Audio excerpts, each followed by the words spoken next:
Hey students, welcome back to the IT Passionates.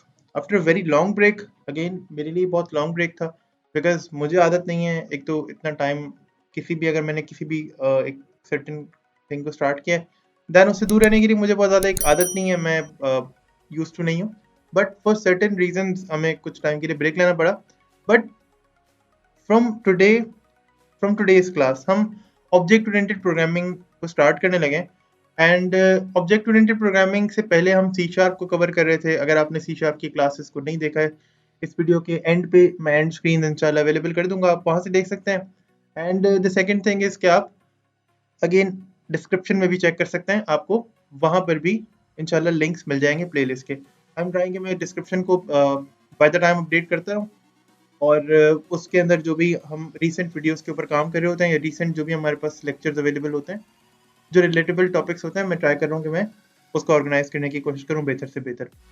For now हम object oriented programming को start करने लगे और बेसिकली आज इंट्रोडक्टरी क्लास है हमारी, as you all guys know me better. अब ऑब्जेक्ट ओरिएंटेड प्रोग्रामिंग से पहले हमने सी शार्प को डिस्कस किया है।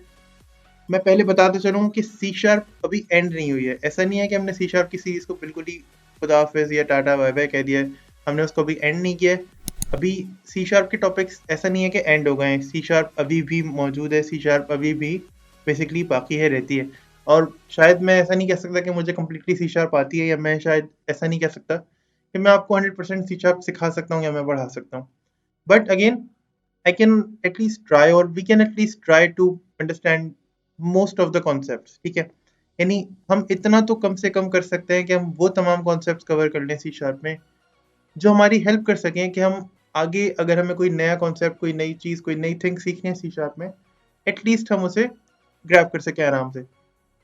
अब ऑब्जेक्ट ओरिएंटेड प्रोग्रामिंग की अगर बात करें, जैसे कि यहाँ पे देखें, ऑब्जेक्ट ओरिएंटेड प्रोग्रामिंग बेसिकली इसे डबल ओपी कहते हैं, ठीक है। बहुत सारे लोग इसे ऊप कहते हैं, but I just don't really like that double op. Basically मैं ऊप कहता ही नहीं हूँ, मैं डबल ओपी कह रहा होता हूँ या फिर ऑब्जेक्ट ओरिएंटेड प्रोग्रामिंग कहता हूँ। Through out this course, through out this lecture और थ्रू आउट दिस सीरीज मैं इसे ऑब्जेक्ट ओरिएंटेड प्रोग्रामिंग ही कहूंगा, या फिर मैंने मैक्सिमम कह दिया तो इसे डबल ओपी कहूंगा, इससे ज्यादा शॉर्ट मैं नहीं कह सकता। Object oriented programming is basically a programming approach that organises software design around data. अब ये कोई नई प्रोग्रामिंग लैंग्वेज नहीं है, आप कोई नई प्रोग्रामिंग लैंग्वेज नहीं पढ़ने जा रहे हैं, कतई आप कोई नई प्रोग्रामिंग लैंग्वेज नहीं पढ़ने जा रहे हैं। हम प्रोग्रामिंग अप्रोच को डिस्कस करने वाले हैं पूरे कोर्स में। इस पूरी सीरीज में जो हम ऑब्जेक्ट ओरिएंटेड प्रोग्रामिंग की आज से स्टार्ट करने लगे, इस पूरी सीरीज में आप कतई कोई नई लैंग्वेज नहीं पढ़ने जा रहे हैं, हम जस्ट कॉन्सेप्ट्स को डिस्कस करने लगे। अब से हमारे कॉन्सेप्ट्स थोड़े से डिफरेंट हुआ करेंगे, अब से हम थोड़ी डिफरेंट बातें किया करेंगे। अगेन सी शार्प ही पढ़ेंगे हम, हमारा जो लैंग्वेज है ना वो सी शार्प ही चल रही होगी, ठीक है। बट अब जो जो कॉन्सेप्ट है ना वो ऑब्जेक्ट ओरिएंटेड प्रोग्रामिंग है। पहले हम सी शार्प प्रोग्रामिंग कर रहे थे, हम बेसिक प्रोग्रामिंग को कवर कर रहे थे, ठीक है। अभी तक हमने बहुत कोई प्रोग्रामिंग ऐसे कॉन्सेप्ट नहीं पढ़े जो हमारी प्रोग्रामिंग को अगेन बहुत ज़्यादा टॉप पे ले जाएं। जाहिर है हमने एप्लीकेशन डेवलप करने जितने कॉन्सेप्ट्स पढ़ लिए हैं, बट एप्लीकेशंस भी ना, मैं अगर आपको बताऊं, सर्टेन स्टेजेस की होती हैं। ऐसा नहीं होता कि आप एक न्यू प्रोग्रामर हैं, आप एक न्यू भी हैं एंड आप एंटरप्राइज लेवल की एप्लीकेशंस डेवलप कर रहे होंगे, लेकिन आप इस ऑब्जेक्ट ओरिएंटेड प्रोग्रामिंग को बहुत ज़्यादा अगर तवज्जो के साथ पढ़ें तो आप इस ऑब्जेक्ट ओरिएंटेड प्रोग्रामिंग को पढ़ने के बाद एक बहुत अच्छे डेवलपर बन सकते हैं।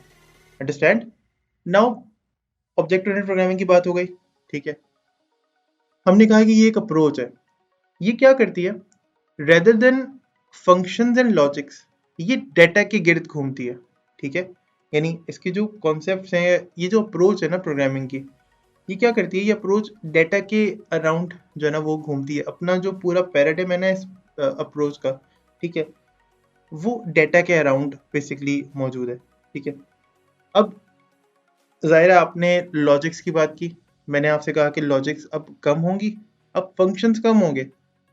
होगा क्या ज़्यादा, अब होगा data, classes, instances, objects, inheritance and these kind of things, ठीक है। आप लोग शायद अब हर क्लास में हम क्लासेस और ऑब्जेक्ट्स की बात कर रहे होंगे। बेसिकली अगर मैं ऑब्जेक्ट ओरिएंटेड प्रोग्रामिंग को और मजीद अच्छा डिफाइन करूँ ना, तो ऑब्जेक्ट ओरिएंटेड प्रोग्रामिंग ऑब्जेक्ट के गिर्द घूमती है।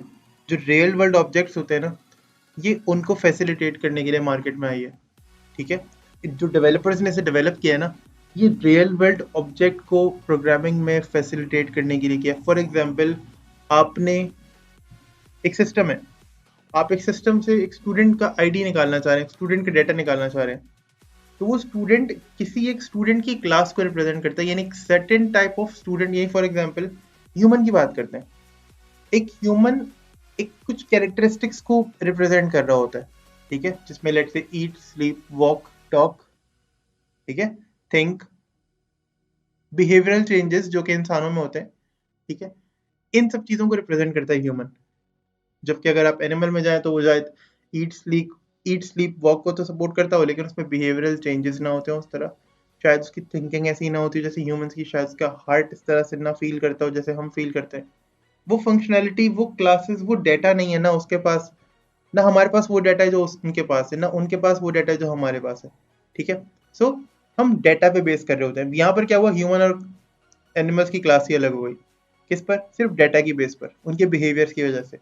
इसके पास वो वाला बिहेवियर है, मेरे पास वो वाला बिहेवियर नहीं है, अगेन एज ए ह्यूमन हमारी क्लासेस ही अलग हो गई हैं, ठीक है। तो हम क्लासेस और ऑब्जेक्ट्स के ऊपर काम किया करेंगे, और जाहिर है डिफरेंट एट्रीब्यूट्स होते हैं इसके अंदर। अगेन क्लास के मैंने आपको बताया डिफरेंट, हर क्लास का डिफरेंट बिहेवियर है। इन सब चीज़ों को डिस्कस करेंगे। And again for now, again इस क्लास को फिलहाल इतना ही रखते हैं। And thank you for watching. Again, keep learning and keep exploring. Okay, thank you.